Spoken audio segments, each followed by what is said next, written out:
Bayang nek aku mimpin Indonesia. Kate lapo kon?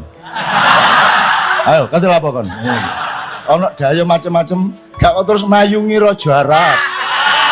Terus ala mek didik oleh investasi. Lah lapo kon mang mayung-mayungi ku mang? Gitu loh. Nek kene moh ngemis, Mas. Melarat gak mangan, mate, ayo mate tapi moh ngemis. Mandiri.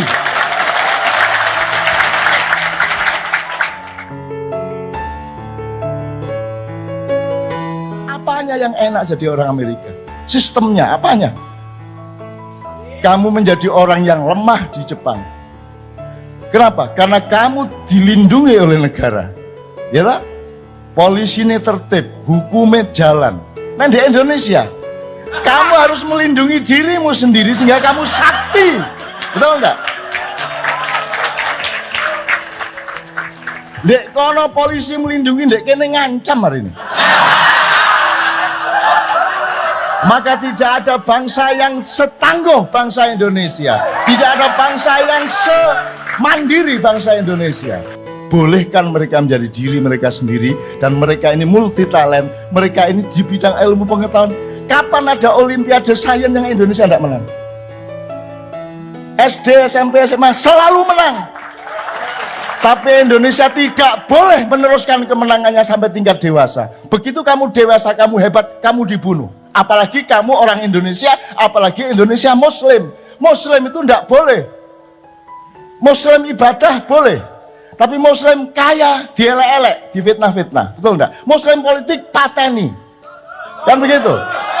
Itu. Koyok-koyok fair-fairo ae dunya. Wong dapurmu gak fair anjane. Bayang nek aku mimpin Indonesia. Kate lapo kon? Ayo, kate lapo kon? Ono daya macem-macem, gak kok terus mayungi Raja Arab. Terus ala mek didik oleh investasi. Lah lapo kon mang mayung-mayungi ku mang? Gitu loh. Nek kene moh ngemis, Mas. Melarat gak mangan, mate, ayo mate tapi moh ngemis. Mandiri. Jadi tidak ada radikalis di Indonesia, jangan percaya. Tidak ada, yang radikal itu pemerintah.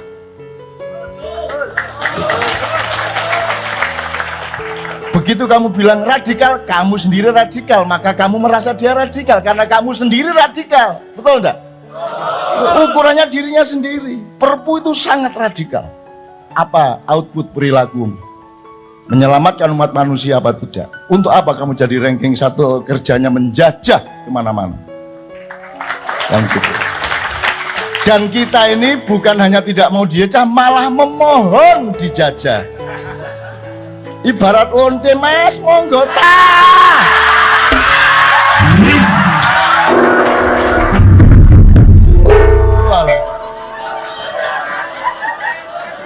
Jadi Mas, saya setuju Indonesia seperti itu, tapi saya tidak rela kalau rakyat Indonesia dianggap bagian dari Indonesia yang seperti itu. Rakyat Indonesia something else. Indonesia ini jiwanya bukan jiwa bersaing, jiwanya jiwa mengayomi.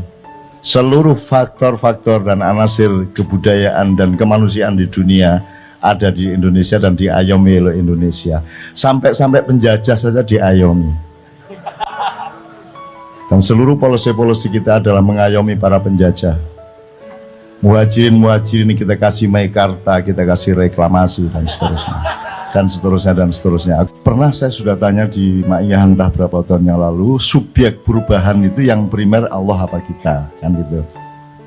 Kalau Anda lihat ayat tadi, menurut Pak Muzamil subjek utamanya adalah Allah.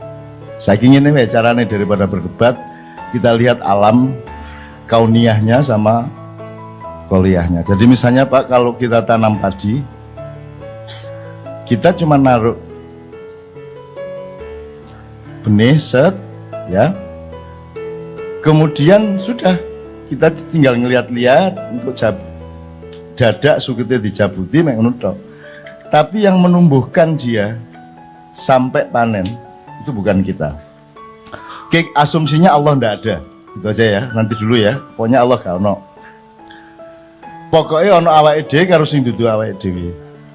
Nah, saya tanya, prosentase kerjaan kita di dalam peristiwa tanam padi sampai panen itu kira-kira yang kita kerjakan berapa persen, yang bukan kita berapa persen?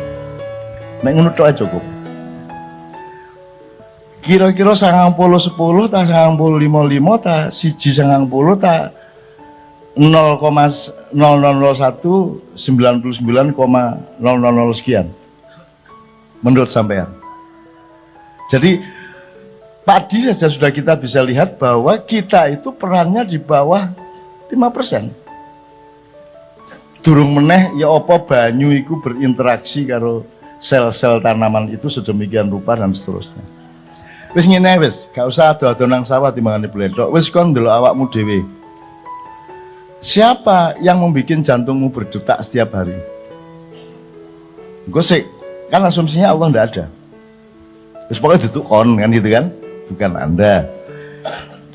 Anda bisa nggak menentukan jam sekian, menit kesekian, detik kesekian Anda tidur? Bisa nggak? Bisa?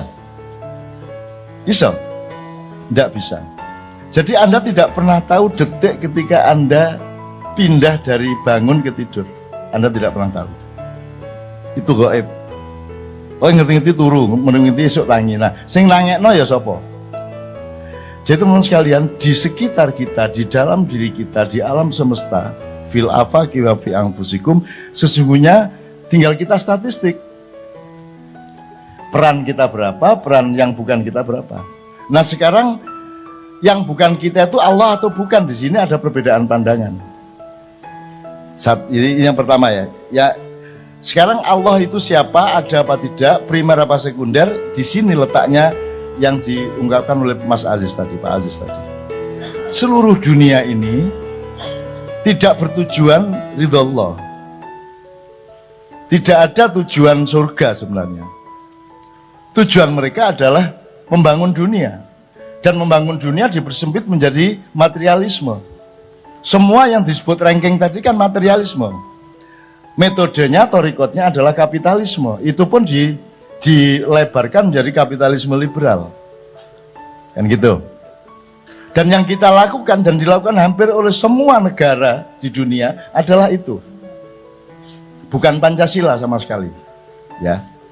Jadi teman-teman sekalian, ini resume saja bahwa di seluruh dunia ini, di seluruh arek cilik makian, alhamdulillah, muga-muga kok mlebu ya nang sel-sele ya. Ya, amin ya rabbal alamin, turu gak masalah. Aja meneh arek cilik sing gede-gede ngluntuk aku lak Jerman. Ya. Tapi gini Mas, kenapa Anda tidak bisa merubah Indonesia maka Anda harus mengandalkan Allah? Karena cara berpikir Anda dan pandangan hidup Anda mengenai Indonesia berbeda dengan yang berlangsung di Indonesia dan di seluruh dunia.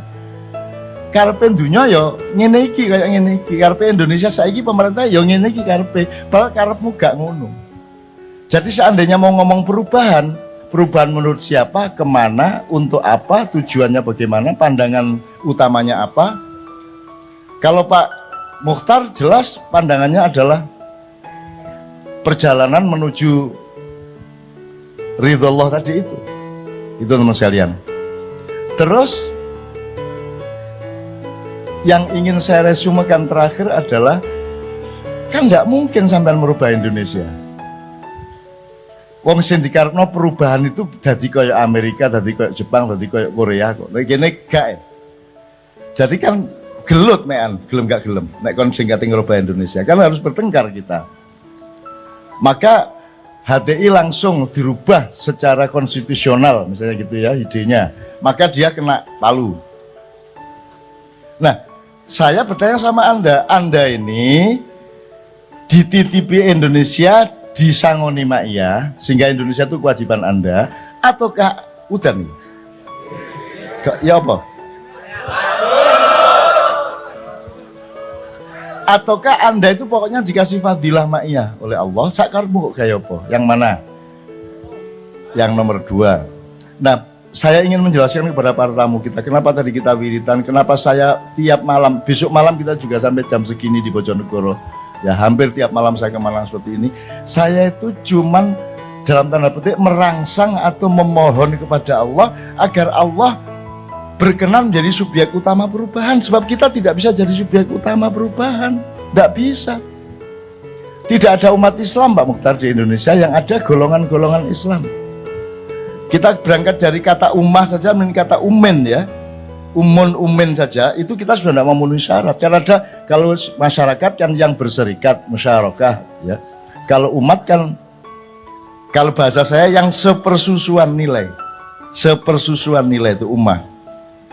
Tauhid, akhlakul karimah ya.